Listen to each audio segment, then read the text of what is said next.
Anime girls that are modeled and named after dead horses. And somehow everyone likes it. UmaMusume Pretty Derby is taking the world by storm. What I want to find out, if someone with no talent can make this game alone in their attic. Even better, will I be able to make it in a playable state so you guys can actually get your hands on it? Since I know that the general gist of the game is that things run along a track, I considered that a good starting point. So I created a nice scene for my horse people to run in.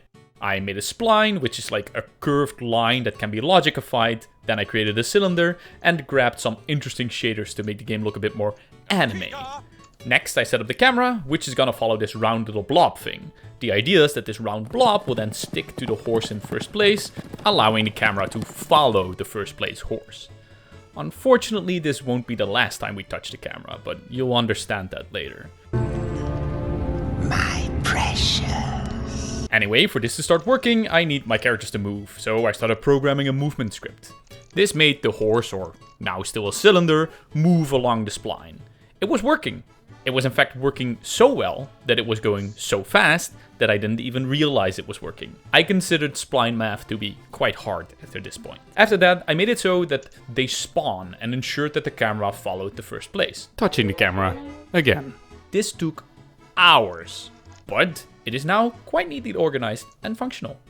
After hours of working on the camera and scripts, I decided to procrastinate a bit and added some environmental elements. This is absolutely not representative of the final visuals, because these actually evolved a lot. Then I added a start boost to get the initial start sprint effect going.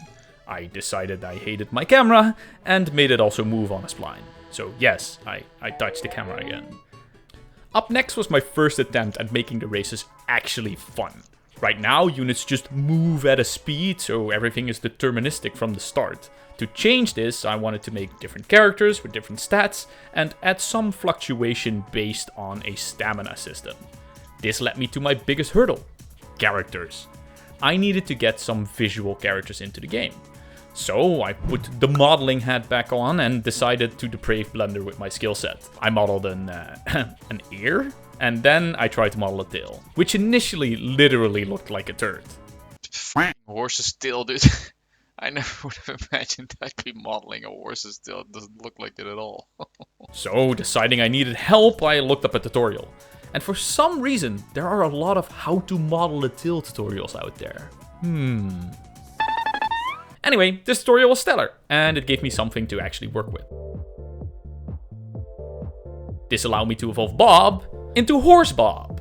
It looks like a rat, dude. I can't.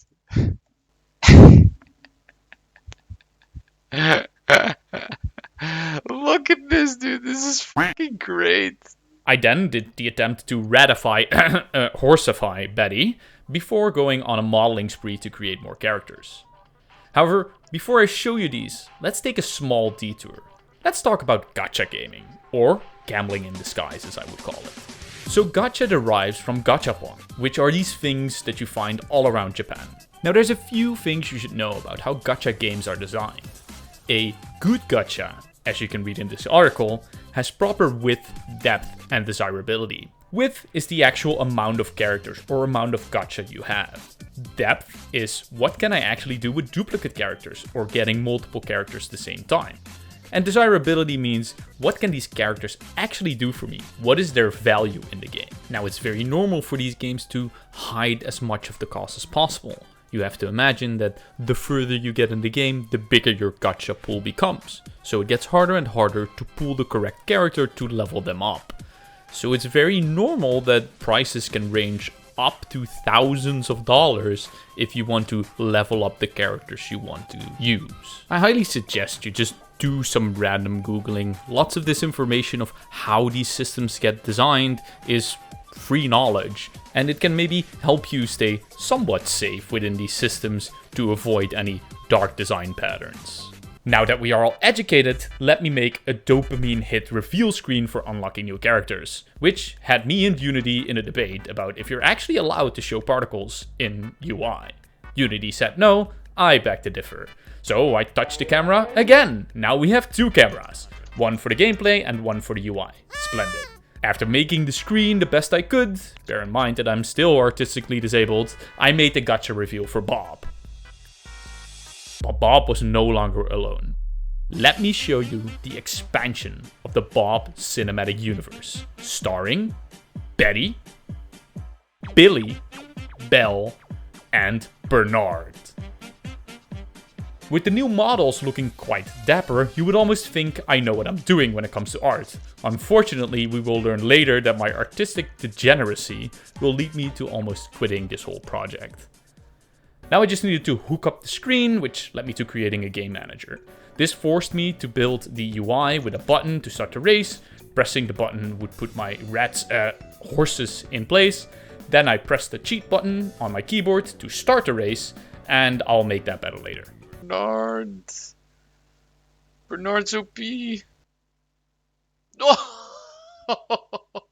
There's Billy though. Billy don't give a fuck. I then wanted duplicate roles to level up my characters, and this challenged me quite a bit. So much in fact, that I explained the system to myself, which I can now share with all of you. So I have a card, and this card has like the balance and level, and this card feeds into the prefab. So this goes into that. Right, if I move the level to here. I think it's like this. So I roll a card, that card gets added to the collection. And then the collection determines what I am. So that means the rolls only interact with the collection. The collection is aware of what's in it. Yeah, that's it. So the collection needs to know the XP of everything. Alright, let's make a collection first. With that knowledge, I built the role and an initial collection. So now I keep track of the unlocks and their states. We have a collection. Also, a new sticker appears, if it's not a duplicate. Progress! Boom! I still was unsure how to do the actual leveling. So, since I liked the way I explained myself the system, I now decided to explain myself the plan, to avoid getting myself from being too overwhelmed. Unfortunately, the plan will change multiple times, but at least there's still a plan. Welcome to the real world of game development. With the plan and my system designed, I worked on adding the XP. This took a bit, but I was able to actually visualize it in the game. I, however, made some errors in the way I handled my collection database. Not to bore you with the details, but here they are. Hello there. Which resulted in finally finalizing the level ups. With that, I went on to visualizing the collection screen, for which I made another plan. Look, keeping track of everything is hard. These plans work. This allowed me to blast through the collection screen, including showing the XP bar, different button states, all the beautiful mumbo jumbo. Perfect. Oh, okay. I then reminded myself of more things I wanted to do, so I expanded the plan. To get myself away from code and UI for a bit, I tweaked Belle. I didn't like the fact that she didn't have hair, so now she's no longer bald. Check. I felt like I procrastinated enough and went back to the collection screen itself, visualizing it to the best of my abilities, which made me open free Photoshop. I mean, GIMP. With some tweaks and fixes, I made the collection screen look visually okay. Look at that. Alright, let's equip Betty. Betty equipped. Bernard equipped. Bob equipped. I just needed to add one more thing. The first roll you would do in the game should auto-equip you what you get from that roll. This really bit me in the ass later. But for now, it worked, which results in another thing done from my list. Oh, what's up next? These all suck. By this time, I was starting to get annoyed by the characters running in place in the wrong direction. So animations were on the menu. I went to Mixamo, grabbed a ton of them. I gave every character a bit of personality, at least in my mind, and with that I gave them all a unique starting pose. I'm gonna make this look even cooler later. So now, Betty is friendly competitive, Bob is vanilla, Belle is uninterested, Bernard is an asshole and a competitive guy, and Billy became the happy-go-lucky child guy thing, which is existent in every anime. Those animations now work in a gacha reveal, but also at the start of the game. I really liked what this did for the game, so I decided to push on and add some victory and loss animations, starting with Betty, who now does this little dance. Yeah, boy. I copied this over to everyone, gave them all unique win animations, and tested it. Looking at my plan, I was thinking this. That means we have more. Where are you? More animations. There we go. So there's two things I'm dreading. Well, dreading these sequences, because they're gonna suck. And I'm dreading this one, because the race UI will also suck to make. So I might want to start with that. So I decided to take the bull by the horns and try to create an updating racing UI. And this was actually way simpler than I thought. So in about 30 minutes, I had this. Ooh, this looks ugly. It's fine. Then I went back to the start sequence. I wanted a different camera that introduced the characters. This was made with a new camera on a dolly looking at them. Then it moves along the line with a speed. Resetting this line was impossible. So I rewrote the camera multiple times, meaning I touched the camera again. I expanded this with a UI animation that would do a countdown, and then the final result, with some timing tweaking, was quite cool. Start race. Oh, thank the fucking lords, dude. Jesus Christ. Another thing checked off. Now you'd think, with checking things off, the plan would actually shrink, but well, you'll see that I underestimated the amount of work multiple times. Up next, a money system. The player will earn money based on their placement. They can then use that money to roll for more characters and level ups. Or use it to gamble on harder races, for which you should have higher level characters. While making that system, I decided to also tackle the actual visuals of the UI. And I gave the game a name, Bob's Horse House. See what I did there? I made my money UI system really stupidly. Let me explain. So I have my cost, and this 100 is cost defined. So I have a defined cost that is in the game manager logic, and that from the logic produces the money. But now the problem is I also have the button, which has a separate cost definition. This is not the same thing, but it does interact with the logic. So it does still reduce the money here. These are connected. This isn't. If I decide to change the cost here, it will not be changed here. Never do this. I'm lazy. Unfortunately, implementing the UI led me to again expand the plan. The game now looks decent on a UI level, but the whole environment still looks absolute trash. And I've been dreading this, because my artistic incapability will shine through tremendously. And unfortunately, it will bring me to my lowest point in the project. Oh man, oh man, oh man, oh man. Oh, this has been the worst thing ever. I started by just placing visual elements in the scene from asset packs. This is painful, but looked somewhat promising. Unfortunately, then I realized that something with my renderer and these asset packs isn't quite playing ball. Still though, I pushed through for quite a while, trying to make this whole thing work, placing trees and pyramids, adding textures to the grass just to see what things would look like. I clearly had no vision and it wasn't really coming together. Oh boy. So after a few hours of fiddling about, I gave up and realized that I needed to make a completely different approach. I stepped back, watched some tutorials, this led me to open free Photoshop once more and see what I can pull off. I followed along with the tutorial to create like a stylized texture, and this gave okay results.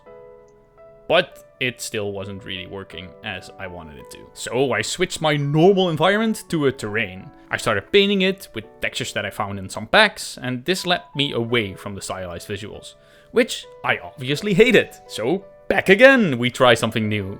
I made another texture, then realized I forgot to make it tileable, which was fixed quite easily by ticking this little box.